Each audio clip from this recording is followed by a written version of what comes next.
Assalamualaikum warahmatullahi wabarakatuh. Saya Intan Sanina Dewi dengan NIM 111125032 akan menjelaskan pemetaan keterampilan mengenai tenaga kreatif.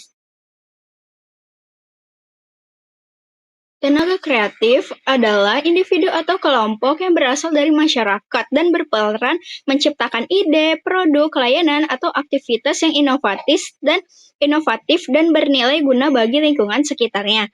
Tidak hanya itu, mereka juga bekerja di sektor formal ekonomi kreatif, tetapi juga memanfaatkan potensi lokal, budaya, dan kearifan masyarakat untuk menghasilkan sesuatu yang bermanfaat bagi sosial maupun ekonomi masyarakat.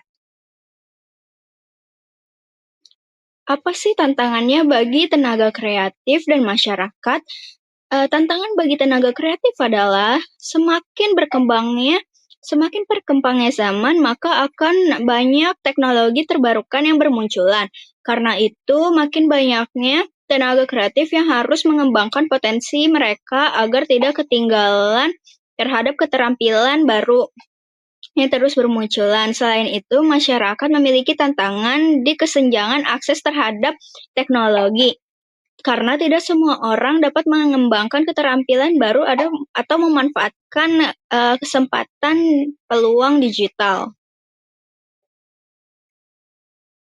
Rencana rescaling saya sebagai tenaga kreatif adalah satu, mempelajari problem solving, kedua, mempelajari SEO dan SEM, ketiga, keterampilan UI dan UX, yang keempat adalah mempelajari AI tools.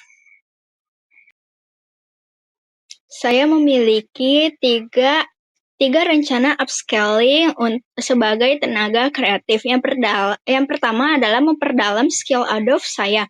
Karena saya hanya bisa Canva doang. Karena itu saya harus mempelajari yang lainnya.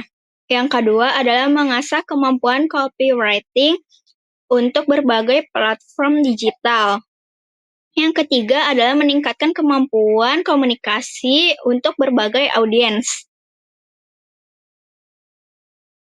Inovasi saya sebagai tenaga kreatif adalah menciptakan pelatihan berbasis platform digital yang sederhana dan dapat diikuti oleh semua kalangan masyarakat. Selain itu, saya akan menghadirkan pembelajaran yang interaktif seperti penggunaan video, modul pembelajaran interaktif, ataupun kuis yang dapat membangun semangat belajar masyarakat. Nah, pembahasannya mungkin seperti peluang digital, bagaimana memanfaatkan pengetahuan modern untuk meningkatkan transaksi digital. Bagaimana sih lifelong learning membantu profesi yang saya pilih, yaitu tenaga kreatif dan masyarakat?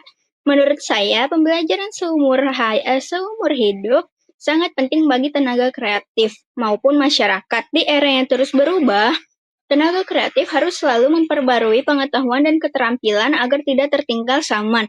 Dengan sikap belajar seumur hidup, mereka bisa melakukan reskilling dan upscaling sesuai perkembangan teknologi, industri, dan kebutuhan pasar. Dan menurut saya, pembelajaran sepanjang hayat juga menumbuhkan inovasi dan daya cipta baru yang berdampak positif bagi lingkungan sekitar dan tenaga kreatif. Dari presentasi yang saya buat, tenaga kreatif memegang peran penting dalam mendorong inovasi, pemberdayaan masyarakat, dan pengembangan ekonomi. Untuk tetap relevan dan kompetitif, mereka perlu mengasah hard skill, soft skill, dan digital skill, serta menerapkan pembelajaran sepanjang hayat melalui reskilling dan upscaling. Inovasi pelatihan berbasis digital juga menjadi sosial efektif untuk memberdayakan masyarakat, termasuk di daerah yang terbelakang, sehingga keterampilan baru masyarakat dapat dikembangkan lebih luas dan kualitas hidup serta menciptakan peluang ekonomi dan sosial yang berkelanjutan. Sekian penjelasan dari saya. Mohon maaf bila ada kesalahan. Terima kasih.